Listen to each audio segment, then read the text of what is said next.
پہلا سوال یہ ہے کہ خنثی کی وراثت اسلام میں یعنی ہنجڑے کی وراثت کتنی ہے اور کس حالت میں اس کو کتنی ملے گی۔ تو اس بارے میں پہلی بات تو یہ یاد رکھیں کہ خنثی کی 3 قسمیں ہیں۔ پہلے نمبر پہ خنثی مذکر ہے، یعنی وہ ہنجڑا جو مردوں کے ساتھ مشابہت رکھتا ہے، مثلا اس کی داڑھی ہے، مونچھیں ہیں، ٹھیک ہے،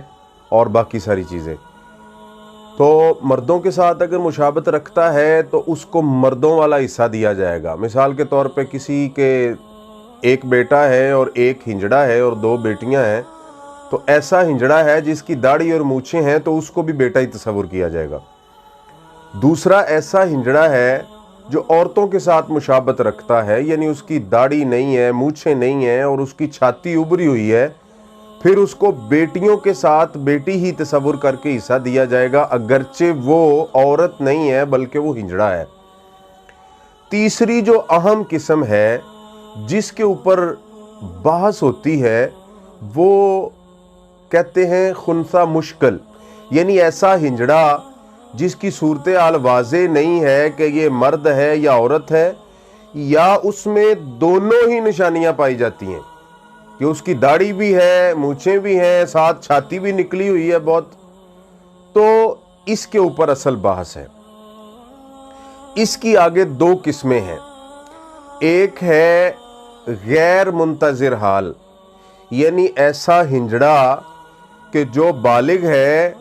اور بالکل واضح ہے کہ اس میں عورتوں کی نشانیاں بھی پائی جاتی ہیں اور مردوں کی بھی پائی جاتی ہیں،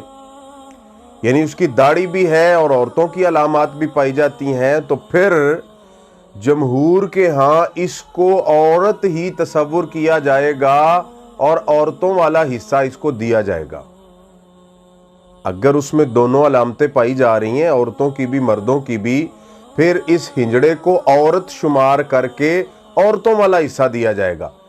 کہ کسی کے پاس کسی کی اولاد میں ہنجڑا ہے اور اس میں دونوں علامات پائی جاتی ہیں تو اس کو عورت تصور کیا جائے گا۔ دوسرا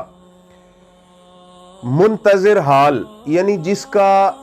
مستقبل میں جس کا انتظار کیا جا سکتا ہے، ہنجڑا ہے لیکن اس کی عمر 5-7 سال ہے، اب پتہ نہیں چل رہا کہ یہ مرد کی طرف جائے گا یا عورت کی طرف جائے گا، تو پھر سب سے پہلے تو یہ ہے کہ ورثاء کو انتظار کرنا چاہیے 5-7 سال، اس کے بعد وراثت تقسیم کریں۔ اور اگر وہ کہتے ہیں کہ ہمیں ابھی وراثت دے دو تو پھر ان کو قلیل حصہ دیا جائے گا، تھوڑا حصہ دیا جائے گا اور باقی جو ہے اس کو محفوظ کر کے رکھ لیا جائے گا۔ جب وہ بڑا ہوگا اگر اس میں عورتوں والی علامات پائی جائیں گی تو پھر اس کو عورت تصور کر کے سارے وارثوں کو پورا حصہ مل جائے گا، اس کو عورتوں والا ملے گا، اور اگر اس کی داڑھی آ جائے، مونچھیں آ جائیں، اگرچہ وہ ہنجڑا ہے، تو پھر اس کو مرد شمار کر کے مردوں والا حصہ دیا جائے گا۔ یہ اسلامی قانون ہے ہنجڑے کے بارے میں۔ اور آخری بات یاد رکھیں، کچھ ایسے رشتے ہیں جو ہنجڑے نہیں ہو سکتے، ان میں والد ہے، خسرا نہیں ہو سکتا،